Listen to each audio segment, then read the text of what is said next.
ভিডিওটা শেষ পর্যন্ত দেখবেন আর আমার জন্য বেশি বেশি করে দোয়া করবেন। আমি কিন্তু আপনাদের দোয়া অলরাউন্ডার হিসেবে পরিচিত।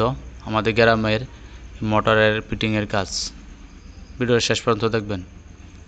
আর আপনাদের কাছে আমি সার্বিক সহযোগিতা চাই এবং দোয়া চাই। আশা করি ভালো আছেন। এখানে দেখেন আমরা গ্রাম অঞ্চলের একটা মোটর ফিট করতে আসলাম। বোর্ডিংটা দেওয়া হয়েছে একটা কলের বোর্ডিং। এখানে দেখেন আমার ছোটো ভাই লাগে সম্পর্ক, উনি কিন্তু একটা পুরাতন একটা মোটর কিনে আনছেন। যাই হোক, পুরাতন কিনে আনার পরেও মোটরটা ভালোই আছে আলহামদুলিল্লাহ। RFL মোটর, অনেক সুন্দর মোটর। তো আমরা মোটরটা এইভাবে লাগাইতেছি। তো আমরা কীভাবে মোটরটা সিটিং করব, দেখেন আমরা দুটা পাইপ রেজ বাজায় কিন্তু আমরা জিনিসটা টাইট দিয়ে নিলাম। কলার গুঁড়াতে কিন্তু, কলের গুঁড়িতে কিন্তু আপনার ঢালাই দেয় নাই, পুরা বোর্ডিংটাই লড়ে। তো আমরা কি টেকনিক খাটায় কাজটা করব, কিভাবে সিটিংটা করতে হয়, ভিডিওটা শেষ পর্যন্ত দেখবেন, তাহলে বুঝতে পারবেন কিভাবে মোটর ফিটিং করা হয়। শিক্ষা থাকলে কিন্তু আসলেও আপনারা আরও শিখতে পারবেন এবং নিজেরা করতে পারবেন কাজটা। বাই কিন্তু আসলেও নিজের অন্তর থেকে কাজটা শিখতে হয়।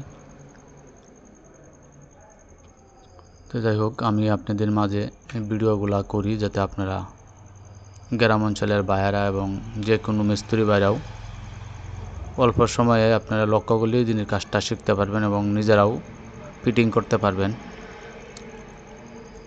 আমি আপনাদের মাঝে দীর্ঘদিন বাবদ এইসব ধরনের কাজকাম করে থাকি। আমি কিন্তু অলরাউন্ডার হিসেবে পরিচিত। আমাকে অনেক ভাই হয়তো চিনেন, আলামিন কন্ট্রাক্টর।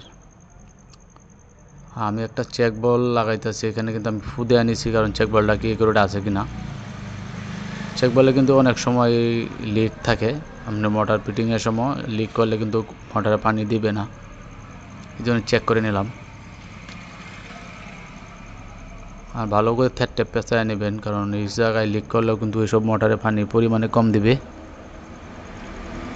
আসলেও কাজটা আমরা এভাবেই করে থাকি।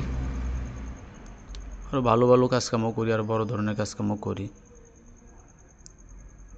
বড় কাজ করলেই তো হবে না, সব ধরনের কাজই করতে হয়। আমাদের কোনো কাজে কোনো ইঙ্গিত নাই, যে কোনো ভাই আমাদেরকে স্মরণ করলে আমরা যে কোনো ধরনের কাজকাম করে দেই ইনশাআল্লাহ, আপনাদের দোয়া। তাই আশা করি ভিডিওটা ভালো লাগবে, শেষ পর্যন্ত দেখবেন আর আমার জন্য দোয়া করবেন। আমি কিন্তু আপনাদের দোয়া, অনেক লোকজন এই কাজকাম করে থাকি। আর এসব ভালো ভালো কাজকাম যেটি আছে আমার নিজের হাতেই করি। আপনারা আমার জন্য দোয়া করবেন, এরকম ভালো কাজ আল্লাহ পাক যাতে আমার হাতেই করে থাকেন এবং আমি যাতে করতে পারি। আপনাদের ভালো ভালো কাজ যাতে আমি নিজের হাতেই করতে পারি, আল্লাহ যাতে তৌফিক দেন। দোয়া করবেন বেশি বেশি করে, আর পাশে থাকবেন। আপনাদের সহযোগিতা চাই এবং দোয়া চাই। আর আমাকে অনেক ভাই আমার গ্রাম অঞ্চলের আমাকে আসলে অন্তর থেকে অনেক মহব্বত করেন, বিদায়ী কিন্তু আপনাদের মাঝে আমি 12 মাস কাজকাম করে থাকি। আল্লাহ পাক আমাকে অনেক ভালো ভালো কাজকাম করার তৌফিক দেন, আমি করতে, আল্লাহ পাক আমাকে করার সাঙ্গাস্তা দেন।